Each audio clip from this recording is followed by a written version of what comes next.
Hello, welcome to Qianmo Accountants. Have you encountered many times that you want to start something, but procrastination easily creeps in? We may often blame ourselves on our own willpower, but think about the last time you truly enjoyed doing something.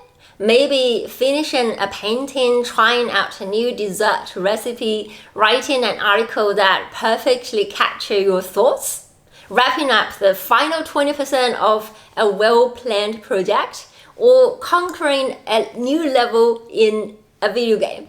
Did any of those activities require less energy? Of course not. Yet we wouldn't describe them as tasks that demanded willpower to complete. So maybe it's not the willpower or any other sorts of defections in our characters that make us procrastinate. Maybe we have been too harsh on ourselves, and that harshness has been taking us in thinking in the wrong direction. Perhaps we should take a closer look at how our brain actually works.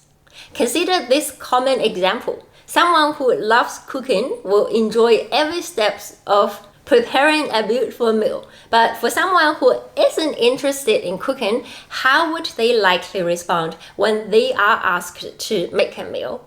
Most likely order an Uber, or they may say, let me play a quick game first. Or I'll just watch one more episode. Or I'll do it in a minute. See, our dedication to completing something isn't entirely driven by the strength of our willpower.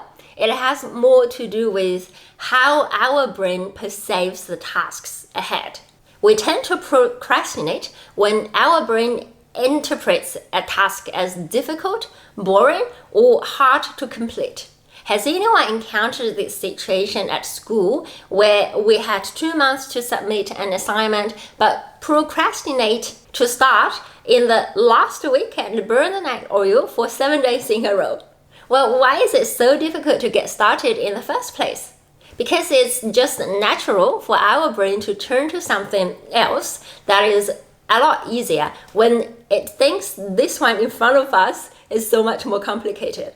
So the trick is seducing our brain to think something is easy. The question is how? Well, try not to think, oh, this is such a big task. When am I supposed to finish this assignment? Or this is such an important assignment, I have to make sure it's perfect. Instead, just give yourself the easiest task to do. Like just to work on it for 10 minutes every day. 10 minutes, that's it. Normally our brain wouldn't say no to that proposal, right? But you know what the magic is? Once you've worked for 10 minutes, if you are really not in a good mood on that day, that's fine. You've done your task anyway, you're happy. But on many other days, where you really only work for 10 minutes, once you've started, most likely you will keep working on it a little bit more, or sometimes a lot more than you have imagined or planned. So let the start just be a start. That start button contains limitless power.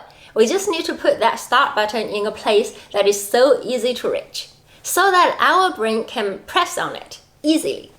Is it hard or easy? It's all in our mind. So next time when you're frustrated with procrastination, just start with the easiest one step. If you're writing a PowerPoint, before getting frustrated on how perfect it should be completed, just write down the title on the first page. If you want to read, don't worry about how thick the book is and how many pages you want to achieve. Just sit down and read 1 page. If you want to exercise, don't worry about how many kilometers you are pushing yourself to achieve today. Just put on the shoes and walk out of the door. Then let's see what magic will happen.